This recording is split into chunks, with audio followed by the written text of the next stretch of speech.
shana no na kremoni bia me kremoni ba o kwa wo so di o kwagina wo eye bema alhaji afano ho haji address hijab na nikab kama ko hospital akoye check up ye bedu ya wa alhaji esi abontin ama haji asabi eyi no ho se doctor ni bema enye ne check up dia ahomete payi eye hiasem ema muslim aye wo Ghana eni wiase afana bebia se ye beka ye ho abom yesi Islamic hospital ana clinic edi aboa ama Islam atumpon ewo ye potem eni ye mantem na ye manmu ha ye wo nurses doctors midwife wo bebre ne musen ene ye adwuma ewo Islamic hospitals ana clinics Islamic clinics sen ene wo Ghana na daachi bi wawu mu oba wo yire ana wo busiani bi kwaje ayarehwa wunsu akiri se bema ana oba ekwa akofefie no abra onsem fata se ohuna dejem beka ye ho Muslim access movement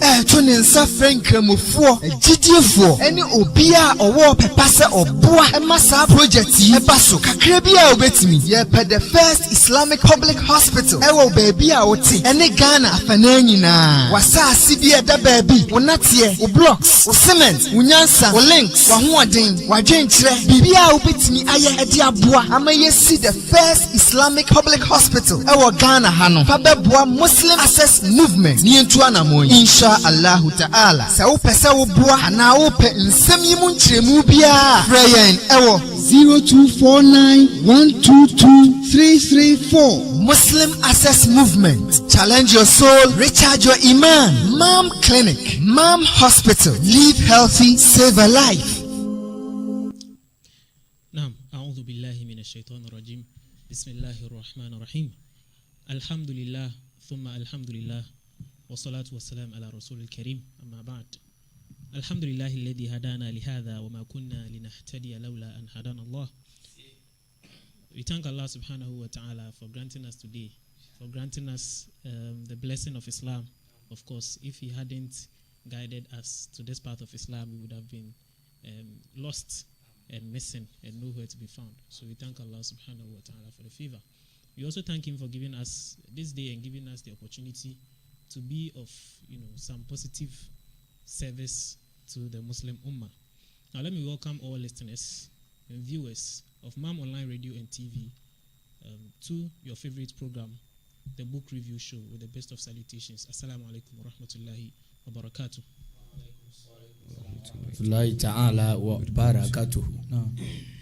Alhamdulillah, the book review show. We started with the book Reclaim Your Heart, authored by Yasmin Mujahid a few weeks ago. We have done chapter 1, we have done chapter 2. We are on chapter 3, which talks about hardships. This chapter is very interesting because it's going to give us an insight on how we should approach hardships. Who should we go to when we are in hardship? And it gives us a very interesting analysis of how we approach hardship and how we are supposed to approach it, inshallah. I wouldn't go deep inside it because those who are supposed to do it are here, inshallah. I have with me Brother Ibrahim Donko. Now I also have Brother Idris Muhammad Awal and Brother Abdel Fattah Sa'id, inshallah. They are going to help me do justice to what we have to discuss today. We are going to do the first 3 parts of the book, of the chapter hardships, inshallah. So we wouldn't waste any further time. We would begin with our discussion, inshallah. The first one is on the only shelter in the storm. The only shelter in the storm. You know how Yasmin Mujahid captions her chapters. She gives you a caption which mostly, creates a story or gives you a story or something that we can actually connect to, inshallah. So let's hear what she had to tell us about the only shelter in the storm from our brother Abdel Fattah, inshallah. Now. Alhamdulillah, alhamdulillah, alhamdulillah, summa alhamdulillah. We give much thanks and praise to Almighty Allah for our life. And also we seek for his blessings and also his guidance upon the Prophet Muhammad sallallahu alaihi wasallam and to his households and all those who helped him fight for the cause of Al-Islam or fought for the cause of Al-Islam. till we who are now following the steps of them to the day of Qiyamah. Allah subhanahu wa ta'ala see us all through and forgive us our things. Inshallah. Based on what you were saying on the only shelter in the storm by our mother Yasmin Mujahid, without wasting my time, as we do all know, when we say shelter, it's been the fact of having a place to live or even stay. And then also, let's look at something like the storm. It's a very bad weather with a strong winds and also rain. So, therefore, looking at the topic that we are to treat today, the only shelter in the storm, it's combining these two, shelter and the storm, together in a way of understanding the topic before we delve much into it. You will get to know that the only shelter in the storm refers to the fact of having a place to live or stay under a very bad weather with strong winds and rain. Allahu Akbar. So as a matter of fact, we will all need shelter in a stormy weather condition, since it's never easy to stand when storm hits. And bi'idhnillah, let us ask ourselves, whenever we find ourselves in such situations, putting this stormy thought aside, when we have hardships in life, how we treat ourselves, whom do we get to, whom do we call to, is what we are referring here. So as soon as it starts raining, lightning shortly follows, and dark clouds replaces the sun, and all you can see are the waves of an ocean. So once calm surrounding you, no longer able to find a way, you reach out for help. So here that we ask, in the way of you reaching out for help, whom are you seeking that help from? So you begin by calling the Coast Guard. This reminds me, way back in JHS when we visited Lake Bosomotre, we went there, and in order to have the feeling of this water body, we decided to also swim. So they called the guards there to come and surround us, giving us a portion to swim. And fortunately, we see some white man with a very big belly. I mean, fat man. He just dive into the water, just swimming without anybody controlling him. So I was asking, why have we been guided but not him? And he said, yes, he is a foreigner and he knows how to swim than we.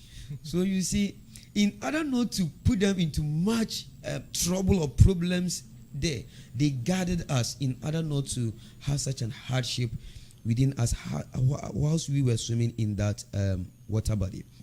So there is something completely, and it's like I was saying, you calling the Coast Guard, no replying, no one is replying you at that moment.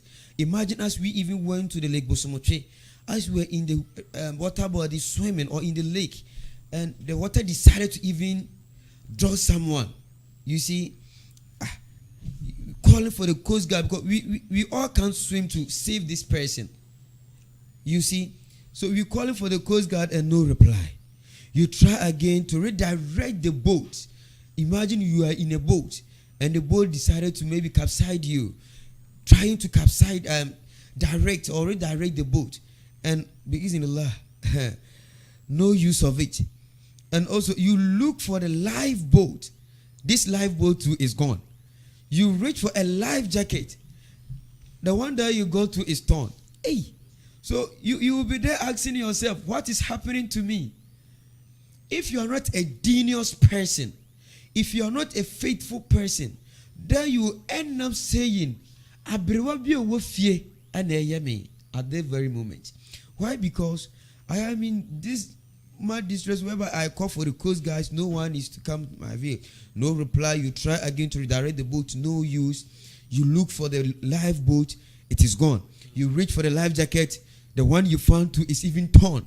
It can't save you out from it. So, like how? What is happening to me? So finally, after you've exhausted every means, you turn your face upward. Yes. Whom are you turning your face to?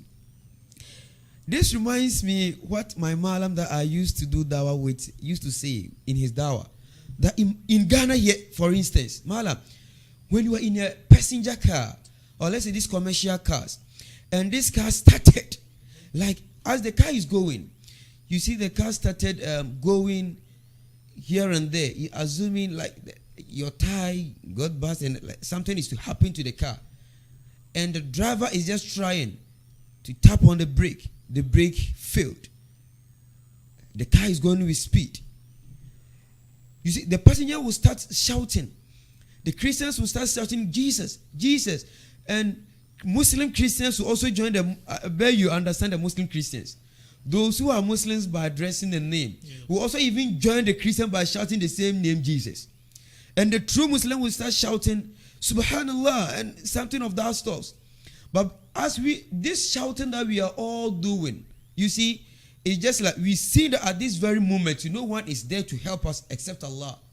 So Christians are calling unto their God. Muslims are calling unto their God. But bi'idhnillah, let Allah put his favor and mercy upon this car. Save the car. Let a little stone stop this car to stand firmly. You get a malam who go and shake the hands of the driver and say, you have experience. Forgotten that when it started, he called unto Allah. That is our problem now. So you see, so now, when we call unto all these people that we think they can help, and we couldn't have that help from them, we now just turn our face to upward. Whom are we turning to? Just to ask Allah, asking God to save us now. We have no one again. No. We have no one again except Allah. Before, let's stand here and digest this small story our sister wrote to us. The fact that he is using storm as an example doesn't mean we are talking like about only storm whenever as a Muslim you fall into this problem. It is telling us as an example to us when you have hardships in life, in your marriage, in your home, with your parents, in your school, life in general, whenever you face difficulties in life, whom should you report to? Whom should you get to? That is what our mother here is trying to let us understand. Bismillah. We have, if you put your trust in human, Bismillah, a time will come. As the last week I even said, you get heartbroken because human beings are not. Human being can only help you to an extent. That's it. So limited. But that's it. Yeah. That's it. So there is something completely unique about this moment that we are talking about. And at this instant, you experience something you otherwise could only theorize about. That is the true Tawheed. That is the true Tawheed. Because at that juncture, at that very moment, you have no one in mind again, because the life jacket, you didn't. The lifeboat didn't. The coast guide didn't. So now the mind, the body, everything of you is now focusing on Allah. No. That is telling you about the true Tawheed. It is letting you know that that very moment that you realize, understand, get it to the mind that yes, we have no one in this world to protect us except Allah. No. It is only Him that we turn to. So, having that truth, that's the oneness of God or Allah. See, on shore, you may have called on God, but see, you called on Him along with many others. Because before you realize, before the mind came to Allah, you firstly called on to some other things. Yeah. Let me put it in that way. Some other things, even including your own self, thinking that you can even save yourself. Until you realize that no, I don't have this ability. The capability now is not. So I have to rely on the Creator who created me and even that storm. Allahu Akbar. There is when we only remember that there is Allah. But Allah. But you may have depended on God, but you depended on Him along with so many other handholds. But for the singular moment, everything else is closed. And everything there is nothing left to call on, nothing left to depend on but him. And that is the point. That is the point. So, looking at this, it tells you that even as a Muslim, when you face difficulties in life, it is a stand for you to have a faith in Allah. Because without temptation, our faith always what? Falls. But when you fall into such some temptations, where you see that there is no humanity, there is nothing in this world to help you but Allah, there you go down on your knees for Allah to seek for his help. That is why as a Muslim, whenever or whatever that comes to you, you should give my thanks and praises to Almighty Allah, being it good or bad. That is what we are talking to ourselves as Muslims. So, all these ends by the mercy of Allah. And in his mercy, he sent the storm itself to make us seek help. And then, knowing that we are likely to get the wrong answer, he gives us a multiple choice exam with only one option to choose from. MashaAllah. And that is the correct answer. The hardship itself is eased by taking away all other handholds, all other multiple choice options. He has made the test simple. It's never easy to stand when the storm hits, and that's exactly the point. By sending the wind, he brings us to our knees, the perfect position to pray. So because in whatever situation that you find yourself in, that you find no one to help you out from it, as a Muslim, go onto your knees, fall for Allah. Jesus did it. Abraham did it. Noah did it. Even when Jesus Christ was salam, when the so-called people get plotted to kill him, Jesus Christ, for his fear for the death, in Matthew chapter 27 verse 30 says, Jesus fell on his knees to Allah, telling Allah that, Ya Allah, save me up from this cup, which means death in Bible, by going to the concordance of Bible. So if Jesus Christ, into his hardships, called unto Allah, whom are we to depend on ourselves or others without turning to him, our creator? So here we end due to time factor to draw our minds back to Allah, that whenever we find hardships in life, there is no one who even bring that hardship to us but Allah, and there is no one who can take us from that hardships except him, Allah. Assalamu alaikum wa rahmatullahi ta'ala wa barakatuh. Wa alaikum salam wa rahmatullahi wa barakatuh. Allahu Akbar. MashaAllah. So obviously Allah subhanahu wa ta'ala brings these tests to remind us of his immense power.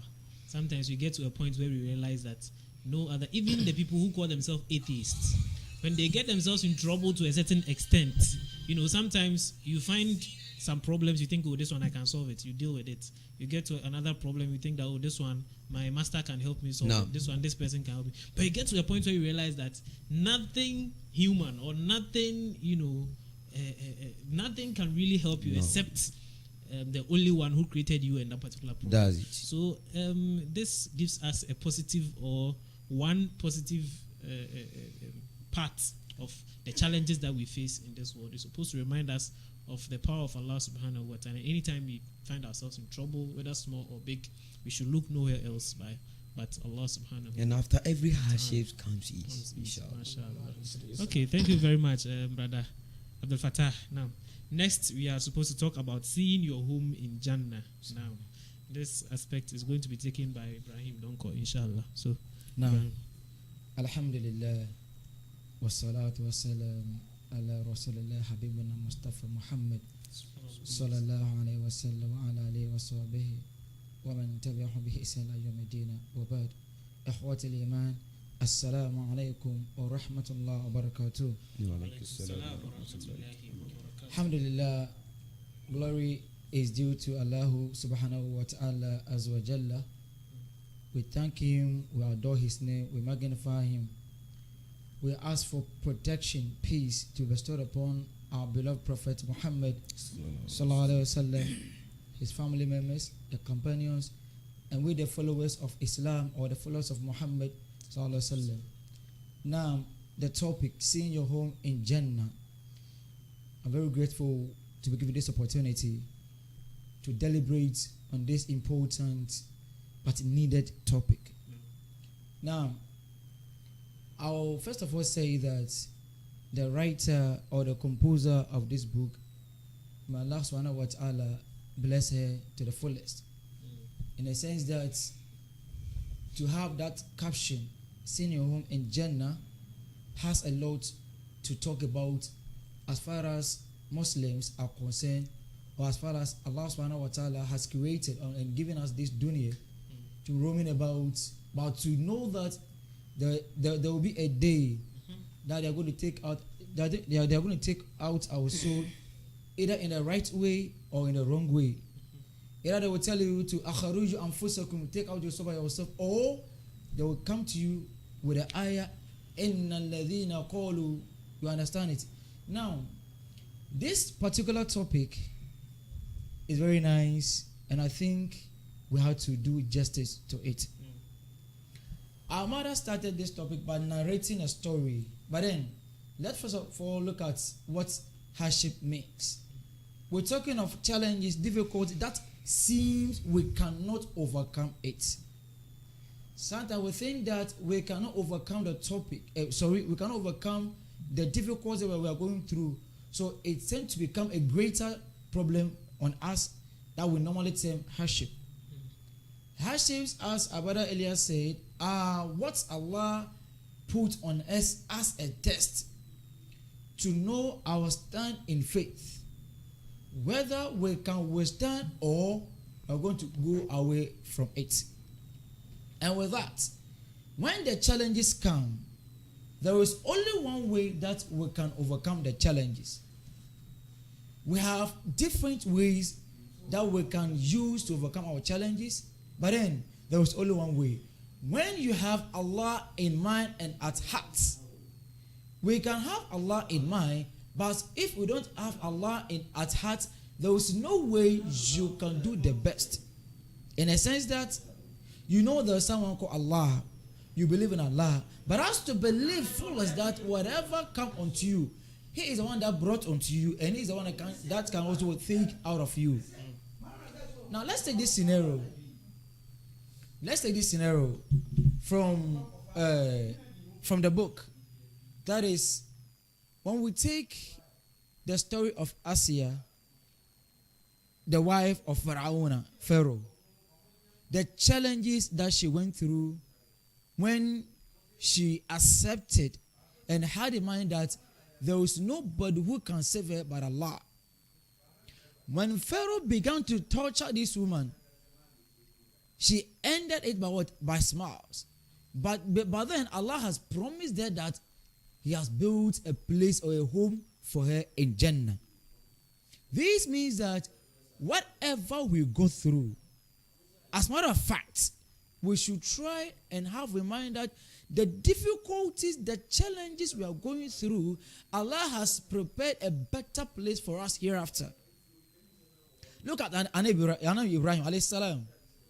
They planned to kill him. They put him to the fire. But what happened?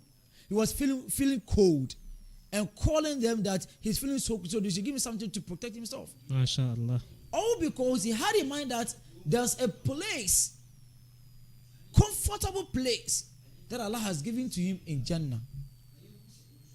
Look at our mother, Sumayya. The first one to die as far as Islam is concerned. What happened? They did everything that they could, that they can take away her mind from Islam to follow the wrong way. But she said, La ilaha illallah Muhammadur Rasulullah sallallahu alaihi wasallam. Why did she say that? Because she had known that there was no way she will accept anything dunya to the akhirah. Because Allah has prepared for us Jannah.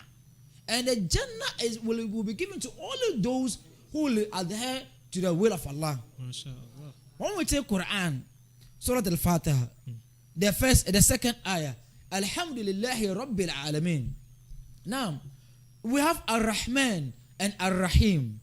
The Ar-Rahim there, it is also, let's say, a favor, but Allah will bestow that on only those who had Allah at heart and behave as such. So we are all saying that if we believe Allah has a place for us in Jannah, under no circumstance we will attribute our hardship to anyone in this world. Let's go straight to the book. Our mother narrated a story from herself that I think she was going through some kind of difficulty and challenges, that she called for other people's help, prayers, and other stuffs. But for all she knows is that the only thing that psyched her up was when someone told her that may Allah build a home for you in Jannah. Allah Akbar. It means that person has given her something that she wasn't even aiming to get. If Allah should build a home for her, that means hereafter. You see, to make it so snappy, what we say that we should think of the hereafter. And the hereafter is the most important. Because this dunya is nothing but full of what? Hardship, tortures, and other stuff. But if you have Allah at heart as Muslim, under no circumstance when these things come onto you, you can't overcome it. Let me stream to let's say the secular education. We have stress. Now, stress, we are saying that, even let me say this, nowadays everybody is complaining of what? Stress. I have stress, I have pressure here and there. No. Stress is simply means the interpretation we give to an event. So how you understand event, that you are going to give yourself that stress. And the stress can only overcome when you have positive thoughts about the event. For example, you have a wife. So suddenly you see a wife standing there with another man. Then you become angry. You are just causing problem to yourself. You have to just sit down and analyze. What are they talking about? Is it positive? Is it negative? Always think of the positive. And the positive will set you free from the stress. And when you think of the positive or the hereafter, it will set you to free from your hardships. Because Allah is there. Now, whenever we're going through challenges, we should always know that no one can rescue us. The difficulties that we're going through can be rescued by Allah. He is the only one who can rescue us. Look at the story of Ibrahim and his son Ismail. When Anabi Ibrahim prayed to Allah several years, 90 years and above, asking Allah to give him a child. And Allah promised him by giving him a child. And at the end of the day, telling him to sacrifice that only child that he has begotten. He never and ever said no to Allah. He said if Allah is commanding him to do so, inshallah, he did it. By sacrificing his only son. That brought us the Eid al-Adha that we do celebrate. Why did he accept to that? Because he knew that if Allah has only called him to do that, it's a challenge. It wasn't hardship, but he knew Allah is going to give him a better place in Jannah. Look at what the son did. That use a cloth to cover my eye so that the sun wouldn't crush your heart. Allah Akbar. They were human beings like us. But they attribute everything that they had to Allah. The question here is that, do we do so as Muslims? Unfortunately. Do we do so as let's say, a creation of Allah? We don't do that. Because we always think that what we are going through, if not by the cause of somebody, by the cause of what? Another person. So now we tend to say our moms, our dads, our grannies, and other stuff, they are witches and wizards. Having forgotten that Allah had said in the Quran that He created us unto this earth by nothing, but what He is going to also give us challenges to overcome. He's not going to set us free. And He also said that after every hardship there is what is. فَإِنَّمَا الْعُسْرُ يُسْرًا. Now, after every hardship there is ease, but you can only get the ease when you attribute the hardship to Allah. The challenges will be there. They will come in their numbers. They will come every now and then. But the only way the best way that we can overcome our challenges is to have Allah at heart. That it's only Allah who is going to help us and save us from this torment or from this challenge. So to make it all sum it all, what we're going to say is that in this world, Allah created us in this world, and He also is going to give us the challenges. But we can only overcome the challenge with ease when we attribute it to God. But then when we think that we can do it on ourselves, that is why we are going to suffer, and that is why we are suffering. Because when it's come onto us, we take it upon us that, okay, because I don't have money, so when I get money, I'm going to overcome it. You get the money, and the hardship is going to be increased. You understand it? Yes. So when you think that, oh, I'm seeking for this, I'm not getting it, it's only Allah that can help us. And if we begin to do this, there was no way we'll go through what stress and other stuffs. Because already you know that whatever you are going through was brought by Allah. And He is the only one who is going to set you free from it. So why the problem? Why the thinking? Why the worry? So let's attribute our worries, let's attribute our challenges, let's attribute whatever we are going through to Allah. And He is the one that can save us here and the hereafter. Wa akhiru da'wana, assalamu alaikum wa rahmatullah wa barakatuh. Wa alaikum salam wa rahmatullahi wa barakatuh. No, thank you very much. Brother Ibrahim Donko. No. Yes. That was a great submission there on seeing your home in Jannah and seeking divine help from Allah subhanahu wa ta'ala. He's saying that whatever problems we find ourselves in, we should know that ultimately it is Allah subhanahu wa ta'ala who created the problem. No. And it is for a purpose. No. So we should seek help from Him and from nothing else, inshallah. No. That was a great one there. Now, the last portion of this discussion is going to be treated by Brother Idris Muhammad Awal. And this one, we are supposed to find out how to deal with hurts by other people. If somebody hurts us, how do we cope and then heal from the hurt? Sometimes they say we forgive, but we can't forget. So, Malam Idris Muhammad Awal, help us to know how to, whether we are going to forgive and forget, or we are only going to forgive and not forget, inshallah. Assalamu alaikum wa rahmatullahi ta'ala wa barakatuhu. Wa alaikum salam wa rahmatullahi ta'ala wa barakatuhu. We give thanks, praises and adorations to Almighty Allah subhanahu wa ta'ala for granting us another wonderful week to continue with the book Reclaim Your Heart. We thank Almighty Allah subhanahu wa ta'ala for such. And we ask Allah to help us learn very well from this book. And I'm also recommending this book to everybody, whether young or old, whether you have a position or not, everybody at all to read this book. Inshallah, our lives are not going to be the same.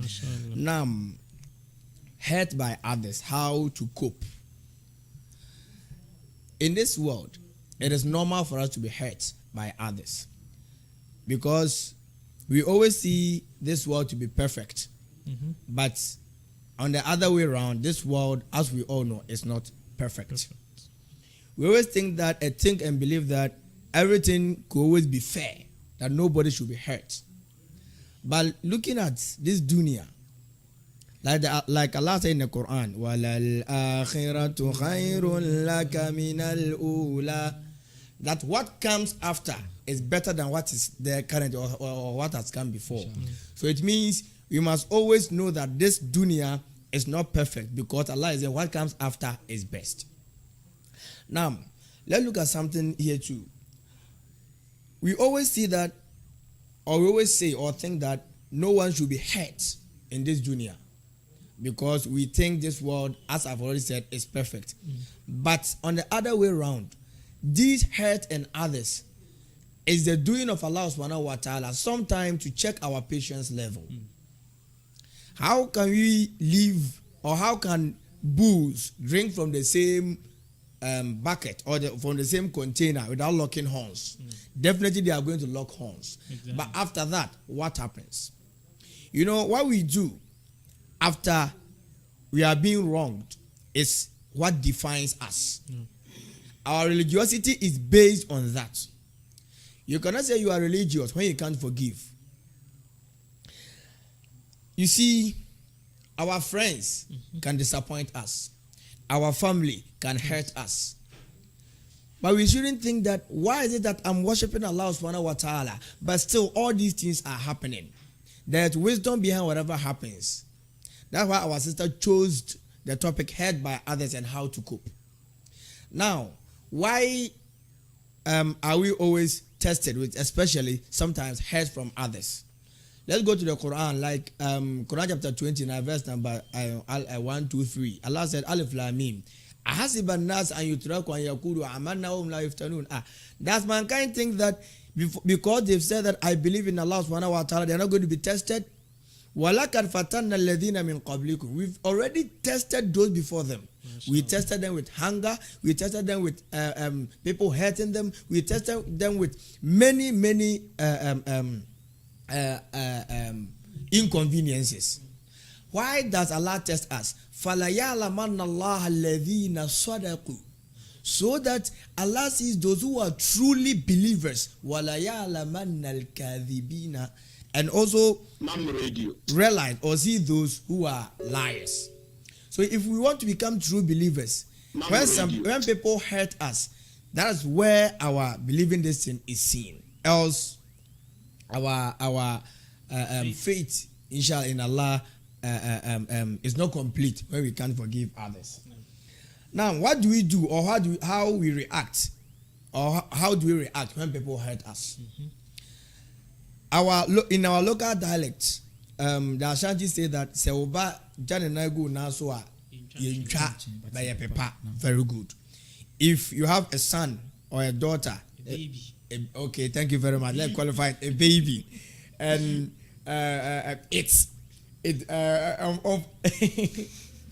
Direct translation. inshallah, it's defecate. I didn't want to use that word. I didn't want to use it. And it defecates on your laps. You don't cut your lap away, but what do? You clean it.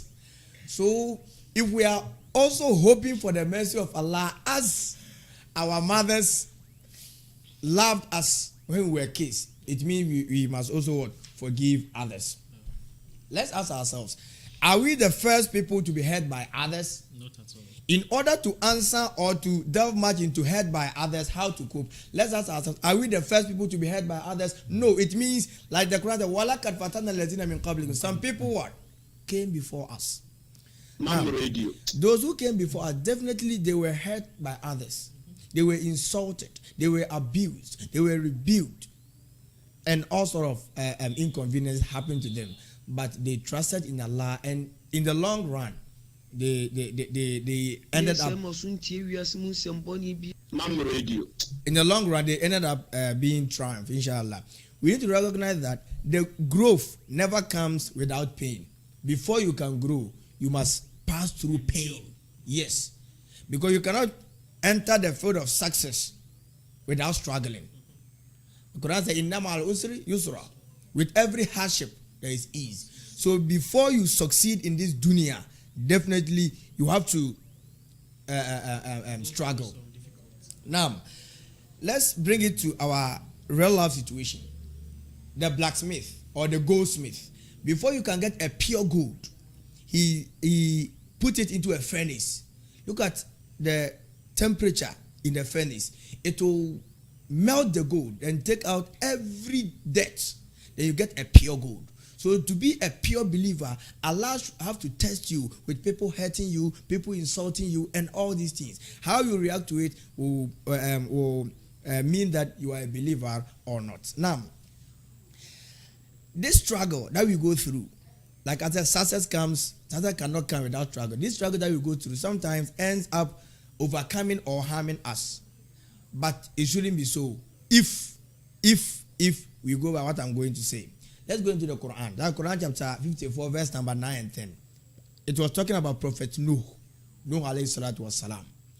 You see, his people insulted him, abused him, they rejected him for close to 950 years. To an extent that he told his Lord, his creator, in chapter, verse 10 that, Inni maglubun fantasir. Ya Allah, I've been overcome, and you are the only being that can help me. Atakbir. Allahu Akbar. So this is telling us that no matter the situation we are in, the first thing that should come into mind is, Ya Allah, you are the only being that can what? Help me. Let's look at the story of Musa and Pharaoh. When Musa was entrapped by two unfortunate circumstances, one was the Red Sea, the other was the approach of the enemy, Pharaoh. Musa's people said, Inna la mudrakun, we've been overtaken. But Musa said, Kalla, no, indeed. Inna ma'i rabbi sayhadi, my Lord is what? With me. Pharaoh has hurt us, he has insulted us, he has done this and that to us, but I know Allah is going to save us. At the end of the day, we all saw what happened. Allah helped Musa to triumph and Pharaoh was drowned. So let's go to Quran chapter 2 verse 30. There's something there. You know, I said this word is not perfect. It started since time immemorial. Before the creation of man, Allah knew, the angels even knew that men or this world is not perfect. Allah said, I'm going to create an ambassador, a vicegerent on earth. The angel said, Ya Allah, why are you going to create people who are going to shed blood? Who are going to sin, destroy the earth? Allah said, I know what you don't know. So Allah taught Adam what he knew not. Our point of interest here is that the angels knew that this world is not perfect. The only world that is perfect is the hereafter. That's what the Quran says, وَلَلْآخِرَةُ خَيْرٌ لَكَ مِنَ الْأُولَى. What is to come is better than what is there currently. So nothing should be our ultimate object to love except Allah subhanahu wa ta'ala. Because in order not to be hurt too much, or when you are hurt, in order to take it lightly, you have to know that Allah is our ultimate goal and our ultimate object of love. If that happens, inshallah, nothing is going to hurt us more. Now, loving something in such a way that you can't live without it is not love. It's what? It's worship. You mean you are worshiping the thing. The best thing to love in this way is Allah subhanahu wa ta'ala. If you have this love in you, inshallah, when you are being hurt by others, inshallah, you are going to go over overcome it. Thank you very much. We are going to overcome every challenging situation. There's a story here, the story of Abu Bakr and his cousin, whose name was Mistah. You know, Abu Bakr's daughter, Aisha, she was being slandered. This slandering went on for some time. Abu Bakr didn't know where it was coming from. Finally, Abu Bakr saw that, or got the information that it was his cousin, whom he, Abu Bakr, was supporting financially, who was doing that. Subhanallah. Someone you are catering for. You feed the person. You clothe the person. You are giving shelter. This same person is slandering your daughter. What did Abu Bakr do? Abu Bakr stopped. He stopped all these acts. But until a verse from the Quran, when the verse came down, Abu Bakr said, no, I'm not going to stop that. That's Quran chapter 24, verse number 22. Allah said, and let not those amongst you who are blessed with graces and wealth swear not to give any sort of help to their kinsmen. You know, if you have wealth, knowledge, authority, it's not by your own might and will. Allah gave it to you. So if someone hurts you, you shouldn't say, I'm a teacher. If one of my people have hurt me, it means I'm not going to teach them again. No. You have a duty on you to teach the rest or to teach the person. The better have hurt you, but Allah said, don't look at that, that hurts that a person have done. Forget about that. But what should you do? You have to still continue to do that for the person. Allah said, if you are blessed with a grace or wealth, swear not, I swear I will not help you again. No, we shouldn't do that. If only we believe Allah subhanahu wa ta'ala and He is our ultimate object of love. What Allah continued to say that. And do you not love that Allah should forgive you? That's my point of interest here. All that I've been reading, that's my point of interest. Do you not love that Allah should forgive you? If you love that Allah should forgive you, then you have to what? Forgive others. Allahu Akbar. So if you are hurt by others, the first thing that should come in mind is that if, let's say, someone have hurt me, definitely I've also hurt someone. It means we have to forgive others. Well, Allah subhanahu wa ta'ala to what? Who forgive us. Now, the ability to forgive should be driven by an awareness of our own flaws. You know, we are humans. We are bound to err. Yes. So, if we err or sin, and the Almighty, whom we cannot even compare ourselves with, forgives without any condition, how much more we, the weak humans? Why can't we forgive the others? So it means that if we are wishing for the mercy of Allah subhanahu wa ta'ala, if we are hurt by others, we should have this feeling that we also have flaws, so we should forgive others. Finally, our humility should be driven by the fact that we wrong Allah every single day. But He does what? He forgives us. When a disciple of Jesus asked Nabi Isa that if someone offends us or hurts us, how many times should we forgive the person? Jesus said, forgive them 7 times. Say, why 7 times? That's 7 times. Forgive them 7 times, 77 times. It's been around 159 times. So you see, how you and I, can we do that? No. But Allah subhanahu wa ta'ala, no matter how much we, or how many times we err, no matter how many times we sin, Allah said, in fasabbih bihamdi rabbika wastaghfirhu kana tawwaba. I'm the only being that can forgive sins. Finally, there's hadith. The Prophet Muhammad sallallahu alaihi wasallam says that man la yarhamun nas la yarhamuhullah. Whoever doesn't show mercy, Allah will not show mercy to him.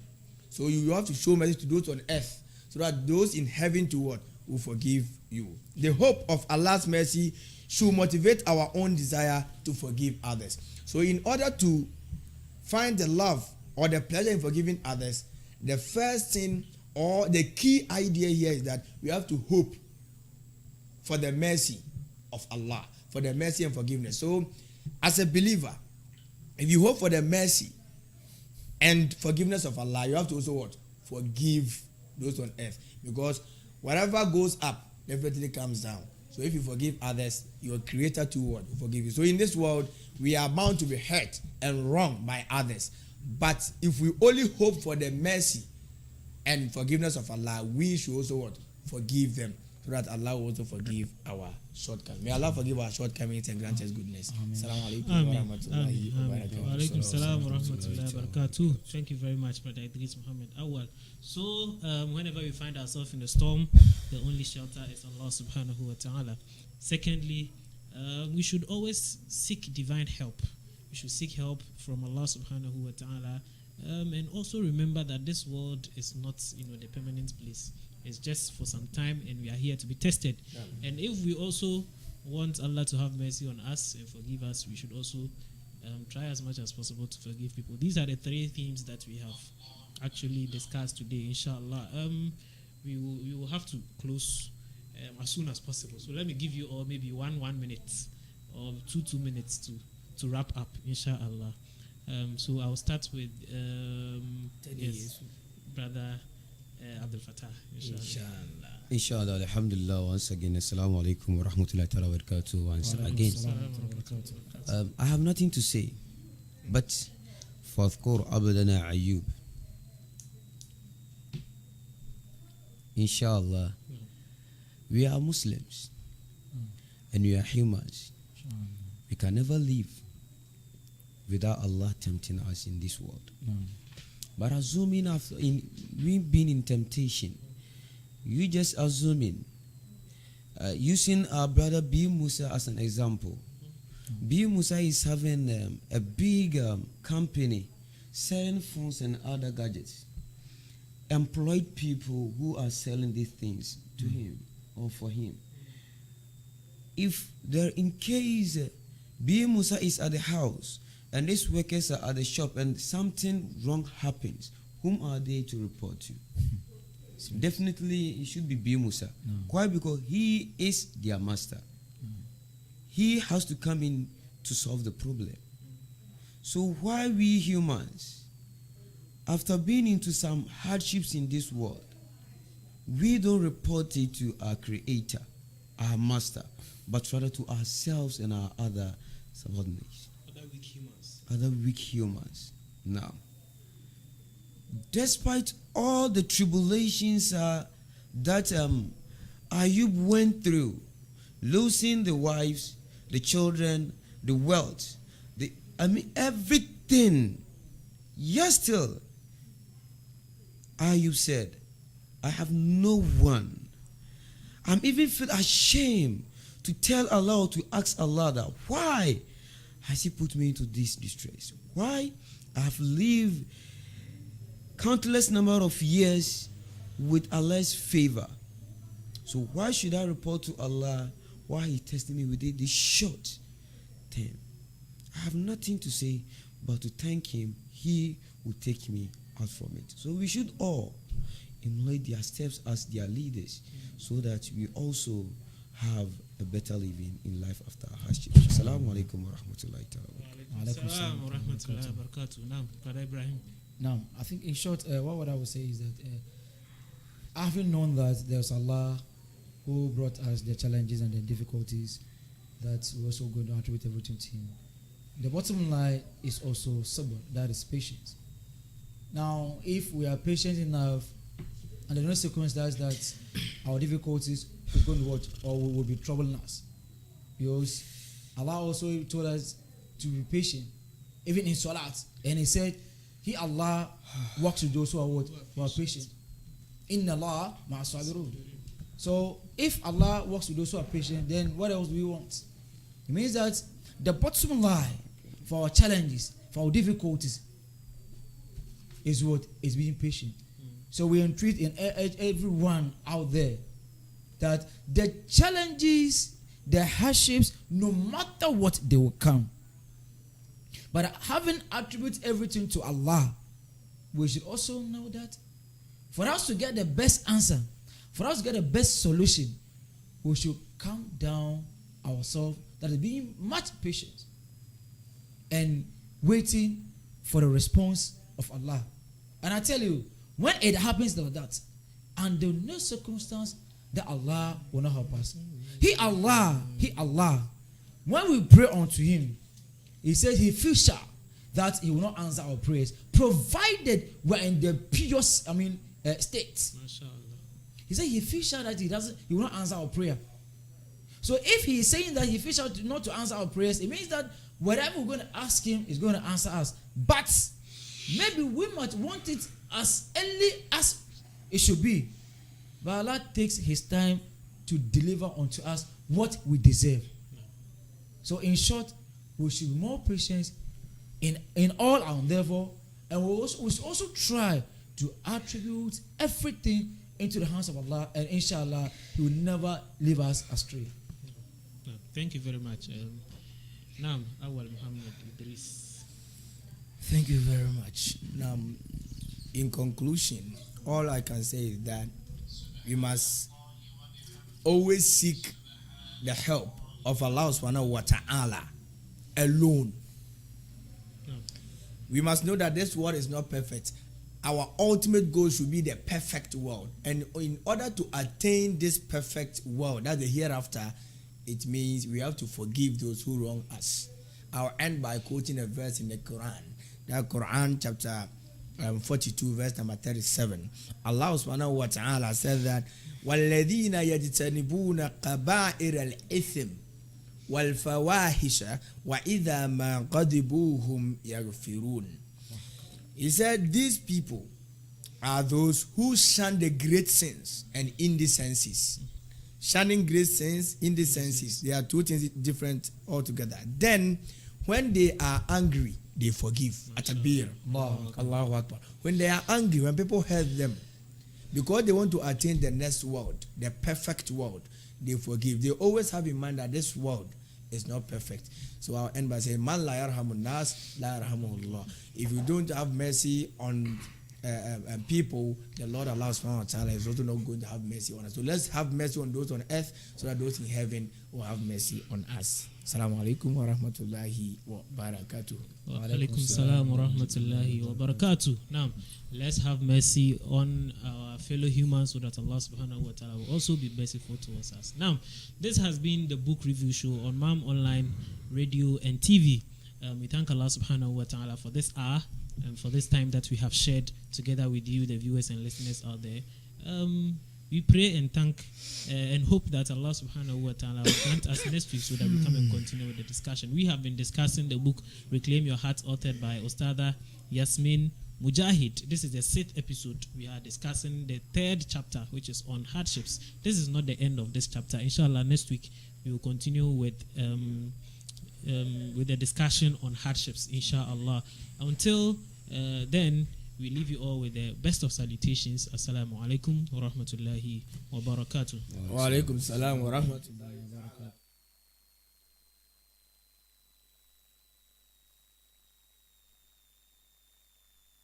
Allah hi Allah kiya karo, dukh na kisi ko diya karo. Say dear, me start me car engine and vroom.